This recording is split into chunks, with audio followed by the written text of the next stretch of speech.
Pondok Pesantren Salafiyah Al-Mu'adalah Al-Islami Nurul Anwar adalah pesantren yang memiliki izin yang lengkap dan memiliki jenjang sekolah yang lengkap.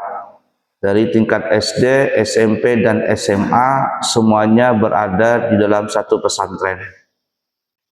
Oleh karena itu kami mengajak kepada para jamaah yang mempunyai putra dan putri, mari sekolahkan putra putri Bapak Ibu di pesantren Al-Islami Nurul Anwar.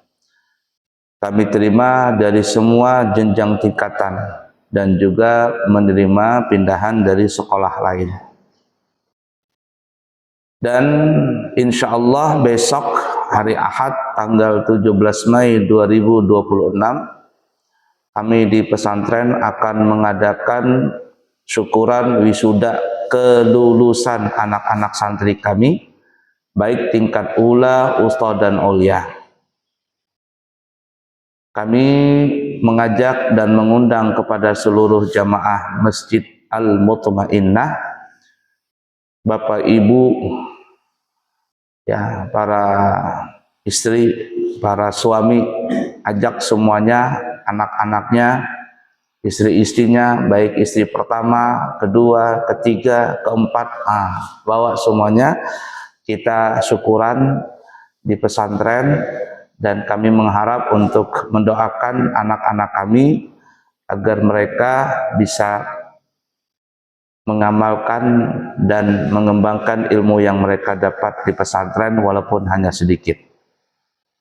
Kalau kami pribadi datang ke Masjid Al-Mutmainnah ini setiap minggu hari Sabtu, terkadang hujan-hujanan, turun dari pesantren di subuh yang buta, kurang lebih perjalanan 40 kilo, lalu Bapak Ibu tidak pernah ke pesantren kami, maka berkata penyanyi dangdut yang sudah tua yang masuk dalam anggota begal nasab, dia berkata, sungguh berlalu. Saya kepingin lihat nih siapa ini jamaah regensi yang bisa hadir besok. Mudah-mudahan bisa berhadir semuanya. Kemudian selanjutnya kami juga infokan siapa yang kepingin berangkat umrah bersama kami buka pendaftaran keberangkatan di tanggal 7 Juli 2026, insya Allah bersama kami berangkatnya.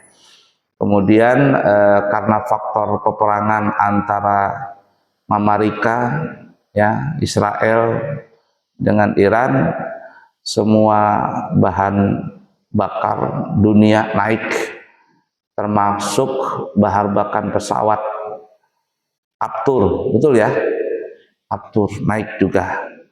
Nah, yang biasanya kami jual 32 juta, ada kenaikan sampai 36.500.000 rupiah, dan semuanya sama, seluruh travel sama. Kenaikan pesawat itu harganya antara 4 sampai 8 juta tergantung pesawatnya. Sedangkan yang kita pakai pesawatnya adalah pesawat Malaysia Airlines, pesawat yang premium, di dalamnya sangat baik, dan kelebihan salah satunya adalah kita di pesawat bisa WA-WA-an sama keluarga yang ada di darat. Nah, karena dia punya sinyal khusus di pesawat itu. Nah, oleh karena itu siapa yang kepingin berangkat umrah bersama kami, maka segera mendaftar. Insya Allah kami siap menjembatani niat Bapak Ibu semuanya. Baik, mari kita lanjutkan pelajaran kita. Kita masuk di dalam Kitabul Jinayat. Kitabul Jinayat ini ya kalau bahasa katanya kasus pidana. Kasus yang kriminal, ya, kriminal yang di sini diawali dengan kasus pembunuhan. Na'udzubillahi min dzalik, jangan sampai terjadi musibah ini kepada kita, karena ini dosanya sangat besar. Na'udzubillahi min dzalik, nasallallahu salamul afiyah. Nah, babul jinayat, kasus pidana ini kalau kita kasus kekerasan dengan berkaitan fisik, di situ nanti ada membahas beberapa pembahasan, beberapa kategori. Nah, mencakup adalah yang pertama pembunuhan, membunuh orang. Nanti membunuh orang ini terbagi menjadi 3 bahagian, kita akan bahas satu-satu. Ya, menjadi 3 bahagian. Ya, kalau bahasa kitanya ada unsur kesengajaan, tidak ada unsur kesengajaan, sengaja tapi tidak sengaja. Bagaimana nanti kita akan bahas semuanya. Kemudian juga melukai seseorang. Nah, baik luka luar ataupun luka dalam. Bagaimana hukumnya nanti dalam Islam? Melukai. Ya apa saja, baik melukai dengan benda tumpul ataupun benda tajam. Baik luka luar ataupun luka dalam. Apa hukumnya di dalam Islam? Kita bicara Islam ya, bukan bicara yang bukan Islam. Walaupun di dalam negara kita ada hukum tersendiri kalau melukai dan sebagainya. Di negara kita ini jangankan melukai, mengancungkan parang aja itu bisa kena kasus pidana. Mengancungkan parang. Jangankan mengancungkan parang, membikin ancaman baik dengan lisan ataupun dengan tulisan, ini bisa kena kasus pidana sudah. Nah, jadi semuanya itu jangan sampai terjadi. Kita ini dalam hidup dan kehidupan dunia ini cuma sementara. Jadi berhati-hati kita semuanya ya. Mudah-mudahan terhindar semua dari semua itu. Karena orang yang bisa melakukan itu adalah orang yang tidak bisa mengontrol emosinya.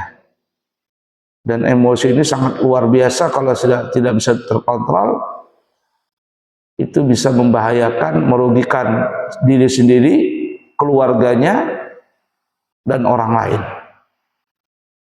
Apalagi orang zaman sekarang ini, sebenarnya bukan hanya zaman sekarang, mulai zaman dulu. Orang tuh nekat kalau sudah dendam kepada seseorang, terkadang bukan hanya orang yang dia dendamin, tetapi keluarganya pun juga sampai ikut-ikutan terkena kasus itu. Jadi mengerikan. Nah, jangan sampai membunuh. Dan kasus pembunuhan pertama kali di dunia ini adalah terjadi di zamannya Nabi Adam, antara Qabil dan Habil.